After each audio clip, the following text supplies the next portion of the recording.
오늘 우리가 함께 나누는 하나님의 말씀 보도록 하겠습니다. 오늘 함께 나누는 하나님의 말씀은 사무엘하 4장 1절에서부터 12절까지 말씀 가지고 함께 나누겠습니다. 사무엘하 4장 1절에서부터 12절까지 말씀입니다. 우리 찾으셨으면은 같이 저와 여러분들이 한 절씩 돌아가면서 교독하도록 하겠습니다. 사무엘하 4장 1절에서 12절입니다. 제가 먼저 읽습니다.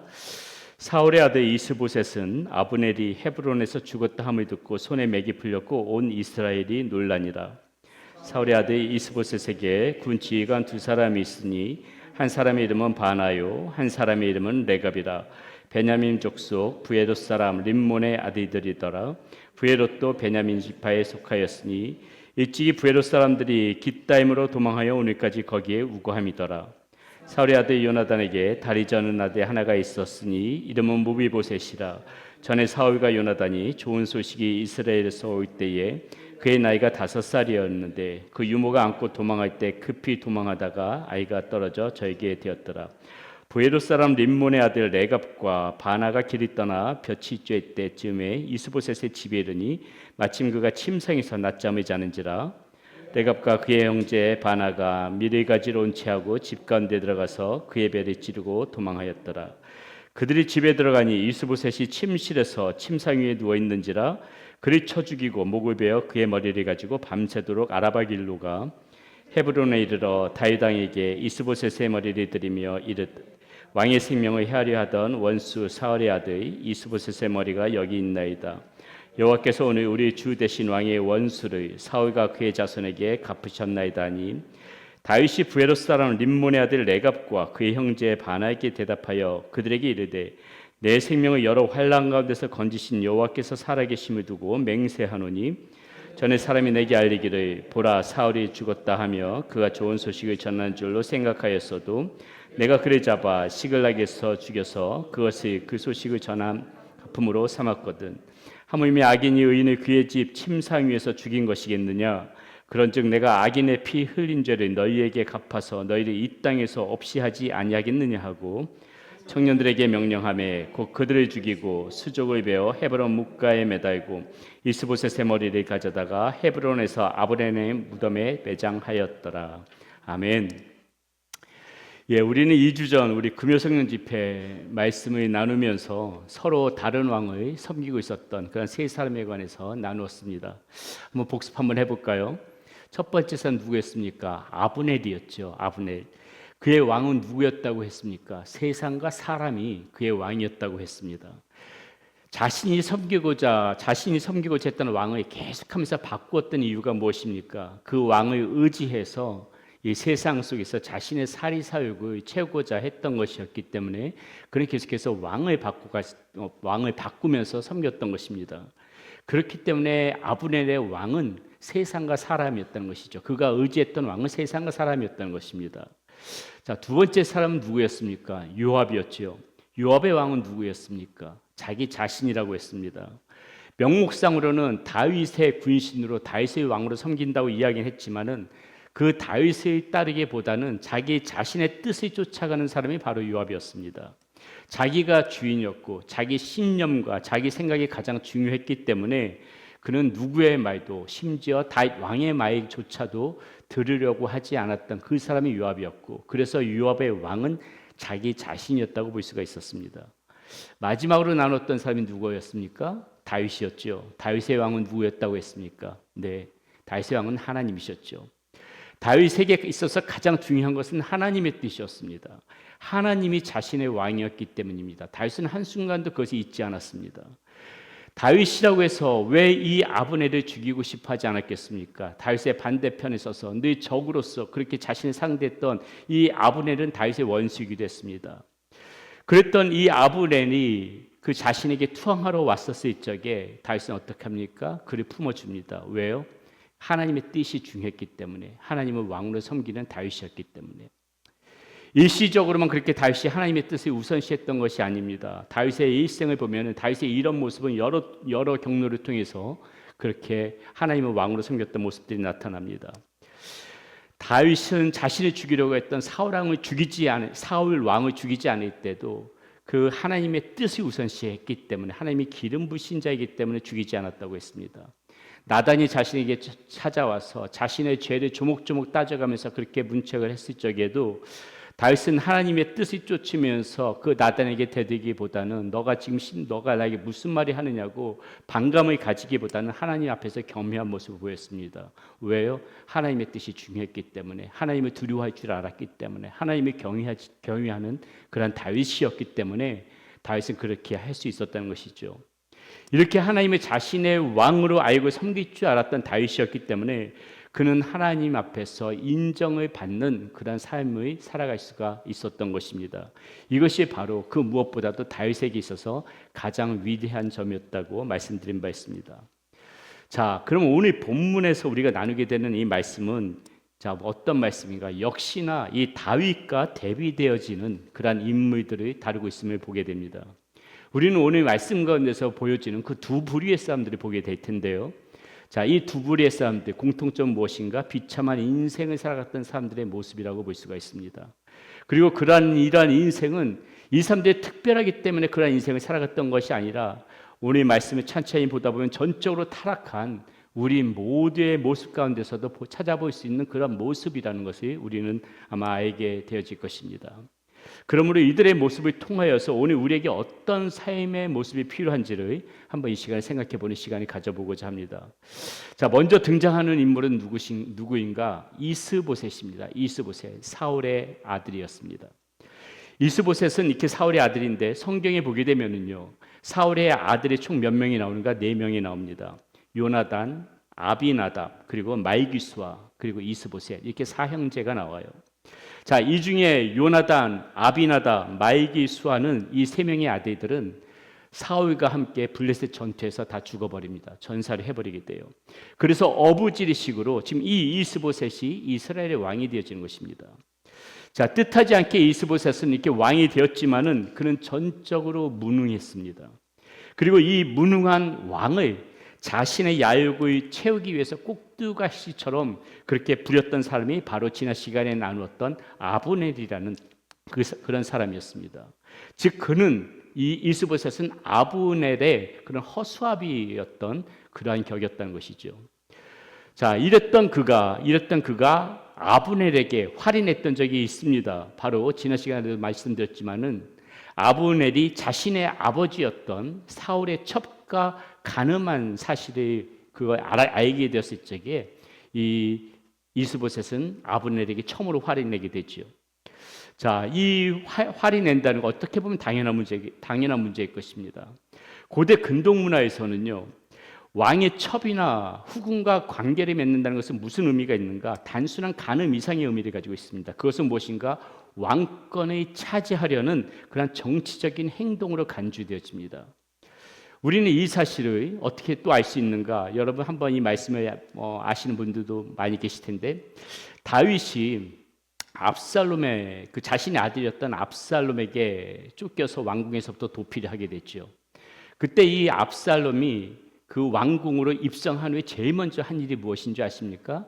바로 이 다윗 왕의 후궁들과 함께 그렇게 동침했던 그러한 사실들이 성경 말씀에 기록되어 있죠. 왜요?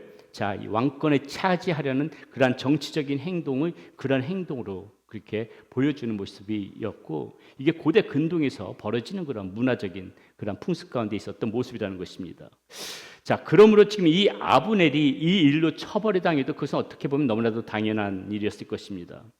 그런데 오히려 지금 어떤가? 아브넬은 자신의 문책하는 이 이스보셋에게 오히려 역정을 내고 있습니다. 내가 너에게 은혜를 베풀어서 지금 이렇게 다윗에게 내주지 않은 것을 고맙게 여기지는 못할 망정 어디 감히 그런 소리를 나에게 하느냐고 오히려 큰 소리를 칩니다. 주객이 전도된 모습이지요. 적반하장의 모습입니다. 자, 이런 아브넬을 본 이스보셋은 어땠을까요? 성경은 그런 아브넬을 이렇게 한 문장으로 기록하고 있습니다. 이스보셋이 아브넬을 두려워하여 감히 한마디도 대답하지 못하니라. 지금 왕의 모습이 이러고 있어요. 왕의 모습이. 자, 그런데 이렇게 자신을 조롱하고 자신의 위해서 상전 노릇을 하면서 더 나아가 나라를 통째로 다윗에게 넘기려고 했던 이 아브넬이 나라를 팔아먹으려고 유다로 넘어갔다가 거기서 죽임을 당합니다. 이런 아브넬의 죽음은 이스보셋에게는 어떻게 보게 되면 경사지요.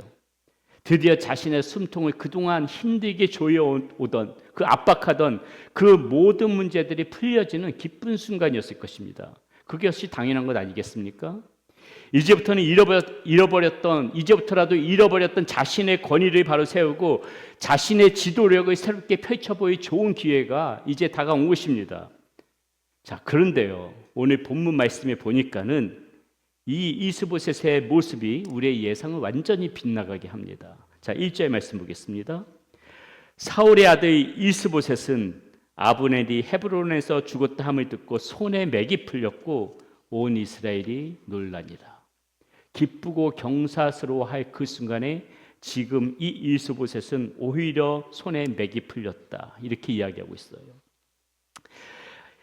이스보셋은 아브넬의 죽음으로 어떤 자유와 자존감을 회복한 것이 아니라 오히려 더 큰 고통과 절망에 빠져 있음을 보게 됩니다. 자, 이스보셋이 도대체 왜 이랬을까요? 왜 그랬을까요? 누구보다도 기뻐해야 할 사람이 자신인데 왜 지금 그는 이러고 있을까요? 아브넬을 두려워하기도 했지만은 동시에 아브넬을 크게 의존하고 있었기 때문에 그런 거예요. 비록 자신이 왕이었지만은 아브넬이 없이는 아무것도 할 수 없다는 생각이 그의 마음 가운데 가득 차 있었기 때문에 그렇습니다. 그래서 아브넬이 죽었다는 소리에 기쁨보다는 앞으로 어떻게 해야 하나 걱정이 먼저 앞섰던 것이죠. 아브넬이 죽고 난 후 이스보셋은 거의 아무 일도 하지 못합니다. 오늘 본문 5절부터 7절에 보니까 아브넬이 낮잠을 잤다, 침실에 있었다라고 기록되어 있음을 보게 됩니다. 이 의미가 무엇일까요? 이스보셋은 어떤 대책을 세워서 지금의 이 상황을 극복하고 이 위기 상황을 돌파하려고 하기보다는 손에 맥이 풀려서 지금 완전한 무기력과 자포자기에 빠져서 이 극박한 상황 속에서도 자기 자신조차 돌보지 못하는 그러한 상태에 빠져 있다는 것을 지금 의미하고 있는 것이에요. 그러다 결국 자신의 신하들에게 암살을 당함으로써 그의 생을 마감하게 됩니다. 이스보셋은 참으로 이렇게 비참한 인생이었다는 것이죠. 한편으로는 정말 불쌍한 인생이기도 합니다. 그는 평생을 무기력하게 살았습니다. 무능하게 살았습니다. 사울의 아들, 이스라엘의 왕이라는 이름은 있었지만 스스로 아무것도 할 수 없는 그런 존재였다는 거죠. 자기 자신조차도 지킬 수가 없었습니다. 그는 전적으로 무능함 속에서 살아갔던 비참한 인생이었다는 것이 오늘 성경 말씀에 나타나지는 그러한 이스보셋의 모습입니다. 자, 두 번째 인물은 누구인가? 바나와 레갑이라는 이스보셋의 신하들입니다. 그들은 지금 군 지휘관이라는 높은 지위에 있었습니다. 그리고 이스보셋과 자신이 섬기던 이 왕이었던 이스보셋과 같은 베냐민 지파였습니다. 한 집안 사람이었다는 것이죠. 자, 그런데 그들은 지금 이스보셋을 암살합니다. 그리고는 어떻게 하는가? 이 이스보셋의 머리를 가지고 다윗이 찾아갑니다. 6절부터 8절까지 말씀 한번 볼게요. 레갑과 그의 형제 바나가 밀을 가지러 온 채 하고 집 가운데로 들어가서 그의 배를 찌르고 도망하더라. 그들이 집에 들어가니 이스보셋이 침실에서 침상 위에 누워 있는지라 그를 쳐 죽이고 목을 베어 그의 머리를 가지고 밤새도록 아라바길로 가 헤브론에 이르러 다윗 왕에게 이스보셋의 머리를 들이며 아뢰되 왕의 생명을 해하려 하던 원수 사울의 아들 이스보셋의 머리가 여기 있나이다. 여호와께서 오늘 우리 주 대신 왕의 원수를 사울과 그의 자손에게 갚으셨나이다 하니, 이렇게 나와 있어요. 자, 먼저 이 말씀 가운데 조금 혼동스러운 부분을 먼저 설명하고 넘어가겠습니다. 말씀에 보면은 이 바나와 레갈이 6절에서는요 이스보셋의 배를 찌르고 도망갔다고 말합니다. 그런데 7절에 보니까는 다시 집으로 돌아와서 이스보셋의 머리를 벤 것처럼 그렇게 나와요. 혼동스럽지요. 이것은 성경적인 오류가 아닙니다. 사실은 같은 시간에 벌어진 것인데 관점을 달리해서 이렇게 6절과 7절에 표기한 것이에요. 그러니까 동시에 벌어진 사건이라는 것입니다. 배를 찌른 것과 머리를 벤 것이 동시에 벌어진 사건이라는 것이에요. 이렇게 이 성경이 기록되어져 있는 히브리어에서는요 이렇게 관점을 달리하면서 반복해서 더 구체적으로 그때의 상황을 표현하는 것이 이 당시 어떤 그 히브리에서 흔히 사용하던 기술적인 방식이었습니다. 자, 그러면 좀 이들이 지금 다윗에게 하는 말을 한번 들어보세요. 이 머리를 가지고 가서 다윗에게 하는 말 들어보세요. 마치 자신들이 이스보셋을 죽인 것이 하나님의 뜻인 것처럼 교묘하게 위장하고 있습니다. 마지막 절에 이렇게 되지 않습니까? 여호와께서 오늘 우리 주 대신 왕의 원수를 사울과 그의 자손에게 갚으셨나이다 하니, 여호와께서 마치 자신들에게 사명을 줘서 이렇게 당신의 원수를 우리의 손을 통해서 갚게 했다고 이렇게 이야기합니다. 그것이 사실입니까? 사실은 무엇이에요? 자신들의 입지를 위해서지요. 자신들의 야망을 채우기 위해서지요. 자신들의 그 욕심을 채우기 위해서 이스보셋을 죽였으면서도 마치 그것이 하나님께서 자신들에게 부여하신 사명인 것처럼 그렇게 지금 사실을 왜곡시키고 있다는 것이죠. 오늘날도 많은 사람들이 이런 모습 가지고 있지 않습니까? 속으로는 자기의 욕심을 채우기 위한 술수가 있으면서도 겉으로는 마치 그것이 어떤 대의 명분 때문에 내가 그렇게 행동한 것처럼 그렇게 포장하는 사람들이 얼마나 많이 있습니까? 속으로는 나의 욕심, 나의 야망을 채우려는 그러한 마음으로 가득 차서 일을 벌였으면서도 마치 이것이 누군가를 위한 것처럼, 마치 이것이 어떠한 모든 사람들의 대의 명분이 있는 것처럼 포장하면서 그렇게 교묘하게 감추려고 하는 이들이 얼마나 오늘날 세상 사람들 가운데 많이 나타나는 모습이냐는 것이죠. 바나와 이 레갑의 형제는 지금 무슨 특별한 행동을 한 것이 아니라 가만히 보면 바로 오늘 많은 사람들에게서 나타나는 그런 인생의 한 단면을 지금 보여주고 있다는 것이죠. 이런 비겁함, 이런 술수, 오늘날 이 세상 살아가는 우리 모두에게서 나타나는 그러한 모습의 한 단면을 보여주고 있다는 것입니다. 자, 그런데 지금 이들 진짜 문제는 사실 그것보다 이 이스보셋을 배신한 것보다 더 큰 문제는 무엇인가? 다윗이 오해한 것이 더 큰 문제예요. 다윗은 이미도 이전에 이러한 일을 한번 겪었지요. 언제였습니까? 바로 사울왕이 죽을 때죠. 사울왕이 죽었을 적에 그 죽음을 알리려고 달려왔던 병사가 있습니다. 그리고 그 병사는 뭐라고 합니까? 마치 자신이 죽인 것처럼 꾸며서 그게 칭찬과 상을 받고자 했었습니다. 그런데 그 사람 어떻게 했죠? 다윗이 그 사람의 사형에 처했습니다. 그런데 이 바나와 레갑은 예전에 있었던 그 일을 지금 그대로 지금 반복하고 있습니다. 그들은 다윗에게 이스보셋의 이 머리를 갖다 바치면은 다윗이 자신들의 미래를 보장해 줄 것처럼 믿었습니다. 그러나 결과는 어때요? 그들 역시도 똑같이 그렇게 심판에 당하고 있는 것을 오늘 본문 말씀은 전해주고 있죠. 이 두 사람은 어떻다는 것입니까? 이 두 사람은 무지했어요. 무지했다는 거예요. 그래서 과거에 일어난 그의 죄의 실패를 그대로 지금 답습하고 있는 것입니다. 그들은 다윗을 몰랐어요. 다윗이 무엇을 원하는지 무엇을 기뻐하는지 몰랐습니다. 더 나아가 정확히는 하나님께서 다윗을 통하여서 하시고자 하는 일이 무엇인지 몰랐습니다. 다윗을 사용하시는 그 하나님을 알지 못했고 그 하나님에 관해서도 전적으로 이 사람들은 지금 무지했다는 것이에요. 그 무지가 그들을 망하게 했다는 것입니다. 이스보셋이 하나님을 의지하지 못하고 전적으로 무능한 삶을 살았다면은 이스보셋의 이 지금 바나와 레갑 이 두 신하는 하나님에 관해서 전적으로 무지했습니다. 자, 그렇다면 이와 같이 하나님에 관하여 무지하고 또 그 무지함에서 비롯된 이 인간의 무능이 괜히 생겨난 것일까요? 이것이 괜히 생겨난 것일까요? 제가 오늘 드리고자 하는 말씀이 바로 지금 이 부분입니다. 아니라는 것이에요. 성경은 이러한 비참한 인생의 모습들이 인간의 전적 부패의 그 원인이 있다고 이야기를 합니다. 모든 인간의 본성, 태어날 때부터 모든 인간의 본성은 죄로 말미암아 사실은 근본적으로 다 부패되어진 상태로 태어난다는 것이에요. 그래서 사실상 이 인간은 하나님께서 기뻐하시는 일을 할 수 있는 여력이 안 됩니다. 하려고도 하지 않는 전적으로 무능한 존재예요. 누구예요? 이 이스보셋만이 무능한 것이 아니라는 것이에요. 이게 다 우리가 가지고 있는 본성이라는 것입니다. 부패한 본성. 또한 하나님을 알 수도 없고 알려고도 하지 않는 전적으로 무지한 존재들이에요. 원래 인간의 본성이 그렇다는 것입니다. 부패한 인간의 본성이 그런 것이에요. 안타깝지만 이것이 성경에서 말하고 있는 우리들의 본 모습이며 우리 모두의 본성이라는 것입니다. 다윗은 사람들의 이러한 전적인 부패의 모습을 보고 시편 14편에서 이렇게 말하고 있음을 보게 됩니다. 어리석은 자는 그의 마음에 이르기를 하나님이 없다 하는도다. 그들은 부패하고 그 행실이 가증하니 선을 행하는 자가 없도다. 여호와께서 하늘에서 인생을 굽어 살피사 지각이 있어 하나님이 찾는 자가 있는가 보려 하신즉 다 치우쳐 함께 더러운 자가 되고 선을 행하는 자가 없으니 하나도 없도다. 이렇게 말씀하고 있어요. 그리고 바울은요, 이 다윗의 이 시편의 말씀을 통하여서 우리가 얼마나 많이 부패되어진 상태인지를 로마서 3장에서 다시금 확인시켜 주는데 이렇게 말씀하고 있습니다.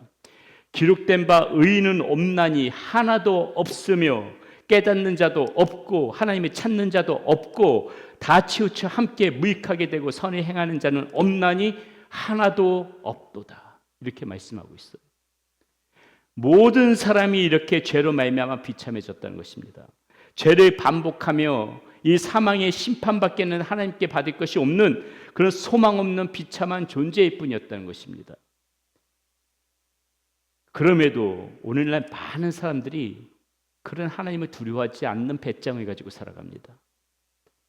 그리스도인들도 어쩌면 그래요. 사랑의 하나님, 인자와 자비의 하나님, 나를 도우시는 하나님으로만 생각하고 그러한 하나님만 찾습니다. 그러나 우리가 만약 그 죄와 그 죄의 결과가 얼마나 고통스럽고 비참한지를 알지 못한다면은 우리는 결코 하나님의 이 인자와 자비와 사랑과 구원의 은혜 역시 제대로 알 수 없을 것이에요. 이것을 제대로 알 수 있는 사람은 내가 얼마나 비참한 존재인지를 깊이 깨달은 사람만이 하나님의 은혜도 깊이 깨달을 수가 있다는 것입니다. 우리의 죄는 단순한 어떤 행동이나 그리고 마음, 생각의 문제가 아니에요. 그런 것들은 죄의 현상 중 하나일 뿐입니다. 보다 근본적인 죄가 무엇인가? 우리의 본성이 자꾸 하나님을 거부한다는 것이에요. 이 부패된 본성이. 썩은 우물에서 아무리 물을 길어 올려도 썩은 물밖에 안 나오지요. 죄를 지어서 죄인이 되는 것이 아니에요, 여러분. 죄를 지어서 죄인이 되는 것이 아니라 이미 우리의 마음, 이 본성이 죄로 변질되어졌기 때문에 우리 안에서 나오는 모든 말과 행동이 죄뿐인 것인 거예요. 더 큰 절망은 무엇인가? 우리 스스로는 결코 지금 이 우리의 본질을 바꿀 수가 없다는 것입니다. 우리의 힘으로는 결코 우리의 본질을 바꿀 수가 없다는 거예요. 이스보셋처럼 우리 스스로는 하나님께서 기뻐하실 만한 그런 능력 있는 삶을 살아가지 못합니다. 우리는 무능할 뿐입니다. 이스보셋의 배신한 두 신하처럼 우리 지식으로는 하나님의 깊은 뜻을 깨달을 수가 없어요. 하나님을 믿고 의지하며 우리의 삶을 바꿀 만한 지혜를 가지고 살아갈 수가 없습니다. 우리는 무지한 존재입니다. 그러므로 우리가 이 죄를 이기려면은, 이 전적인 무능과 무지의 부패를 벗으려면은 우리의 부패한 본질이 변화되어지는 수밖에 없지요. 그저 행동을 조금 바꾸고 마음과 생각을 바꾸는 것 정도가 아니라 우리의 이 근본이 바뀌어져야 된다는 것이죠. 그런데 감사하게도 하나님께서는 그런 우리 죄악된 이 본질을 바꿀 수 있는 길을 열어주셨어요. 어떻게 바꾸어질 수가 있습니까? 바로 성경은 예수 그리스도를 통해서라고 이야기해 줍니다. 성경은 그 사실을 이렇게 말씀해 주고 있습니다. 에베소서 2장 1절에서 5절의 말씀인데요. 한번 말씀을 보세요. 한번 같이 읽어볼까요? 그는 허물과 죄로 죽었던 너희들이 살리셨도다. 그때 너희는 그 가운데서 행하여 이 세상 풍조를 따르고 공중의 권세 잡은 자를 따랐으니 곧 지금 불순종의 아들들 가운데서 역사하는 영이라. 전에는 우리도 다 그 가운데서 우리 육체의 욕심을 따라 지내며 육체와 마음에 원하는 것을 하여 다른 이들과 같이 본질상 진노의 자녀였더니 긍휼이 풍성하신 하나님이 우리를 사랑하신 그 큰 사랑을 인하여 허물로 죽은 우리를 그리스도와 함께 살리셨고 너희는 은혜로 구원을 받은 것이라. 아멘. 본질상 하나님의 진노였지만은 하나님께서 우리를 사랑해서 그 큰 사랑을 인하여 허물로 죽은 우리들을 그리스도와 함께 살리셨다고 말씀해 주고 있습니다. 본질을 변화시켜 주셨다는 것이. 이번 주 주일에 우리는 이 에베소서 우리가 지금 강의를 하고 있는데 마침 이 본문이더라고요. 그래서 이 본문의 내용을 가지고 다시 한번 자세히 나누겠지만은 우리는 허물과 죄로 인하여 죽은 자였다고 분명히 말하고 있습니다. 부패한 본질 속에서 살아갈 수밖에 없는 존재였다는 말 아니겠습니까? 그런데 이렇게 죽은 자를 하나님께서 다시 살리셨다고 말씀하고 있어요. 그래서 이전에 나는 죽고 새로운 나로 살아가는 길이 열려졌다는 것입니다. 어떻게 이런 일이 우리에게 일어날 수가 있었습니까? 이 부패한 본질의 죄의 짐을 예수 그리스도께서 대신 지시고 심판을 받으셨기 때문에 가능하게 되어진 것이에요. 우리 부패한 본질을 예수 그리스도를 통하여서 변화시킨 것이라는 것입니다. 그렇습니다. 우리의 이 무능과 무지와 그리고 그 밖에 여러 가지 이유로 부패한 본질을 가지고 이 땅에 우리는 태어났고, 그리고 지금까지도 여전히 그런 부패한 본질이 우리 가운데 아직도 여전히 좀 남아있는 부분이 있지만은 여러분 분명히 알아야 될 것은 우리는 이제 더 이상 부패한 인생이 아니라는 것입니다. 더 이상 비참한 인생이 아니라는 것이에요. 사도 바울은 로마서 8장 1절부터 2절에서 그 점을 명확하게 말씀해 주고 있습니다. 너무나도 중요한 말씀이니까 이 말씀을 같이 한번 함께 읽어보겠습니다. 그러므로 이제 그리스도 예수 안에 있는 자에게는 결코 정죄함이 없나니 이는 그리스도 예수 안에 있는 생명의 법이 죄와 사망의 법에서 너를 해방하였습니다. 생명의 성령의 법이 죄와 사망의 법에서 너를 해방하였습니다. 아멘. 비참했던 인생이 그리스도 예수 안에 있는 이 생명의 성령의 법으로 우리들이 결코 비참하지 않은 인생으로 부패한 본질을 가지고 태어날 수밖에 없었던 우리들을 더 이상 부패한 본질 속에서 살아가지 않는 그러한 인생으로 바꾸어 주셨다는 이 하늘의 선포를 지금 말씀해 주고 있다는 것이죠. 자, 그러면 이렇게 비참한 인생에서 이제 소망의 인생으로 바뀐 우리는 어떻게 살아가야 되겠습니까? 이제 우리의 삶은 더 이상 하나님께 인정받기 위해 애쓰는 삶이 아니라 이미 하나님 안에서 새로운 사람이 된 존재로서 이제 삶을 살아가야 된다는 것이에요. 이 말을 오해하시면 안 됩니다. 노력이 필요 없다는 말이 아니에요. 우리는 여전히 애쓰고 힘쓰면서 그렇게 살아가야 합니다. 그러나 이전에는 인정받기 위해 노력했다면은 이제는 그런 것이 아니라 이미 받은 은혜를 따라 살아가기 위해서, 은혜를 받은 자로서 은혜에 합당한 자로 살아가기 위해서 그렇게 노력하는 것이라는 것이죠. 그래서 우리의 삶은 완벽해지기 위해서 자신을 몰아붙이는 그런 방향이 아니라 이제부터는 어떤가 부족함 속에서도 포기하지 않고 계속해서 걸어가는 방향으로 바뀌어져야 된다는 것입니다. 우리는 여전히 넘어지고 실수합니다. 그러나 그때마다 나는 안 되는 사람이구나 라고 결론을 내리는 것이 아니라 이 비참함을 소망으로 바꿔주신 그 하나님의 은혜가, 그 능력이 나에게 있음을 믿고 우리는 다시 일어서서 오늘 또 걸어가야 할 것입니다. 또한 소망의 인생으로 바뀐 우리는 우리의 삶을 더 책임감 있게 살아갈 필요가 있습니다. 모든 것을 하나님께 맡긴다는 것은 내가 아무것도 안 한다는 것이 아니죠. 내가 있어야 할 자리, 해야 할 곳에서 최선을 다하되 결과에 대한 집착과 부담을 내려놓는다는 의미 아닐까요? 작은 일에 충실하고 오늘도 내일도 이 반복되는 삶 속에서 이 믿음 가운데서 흐트러지지 않는 태도가 바로 소망의 인생을 살아가는 그러한 모습이라고 할 수 있을 것입니다. 그러므로 사랑하는 여러분, 우리는 더 이상 이스보셋처럼 이렇게 무기력에 붙들린 무능한 인생도 아니고 바나와 레갑처럼 무지 속에서 그렇게 욕심을 따라 살아가는 인생도 아닙니다. 우리는 이미 예수 그리스도 안에서요 새 생명을 얻은 사람들이라는 사실을 반드시 기억해야 합니다. 비참함에서 소망으로 옮겨진 존재라는 것을 이제는 우리는 반드시 알아야 된다는 것이죠. 그러니 오늘도 우리들을 붙들고 있는 이 두려움과 무기력을 내려놓으시란 말입니다.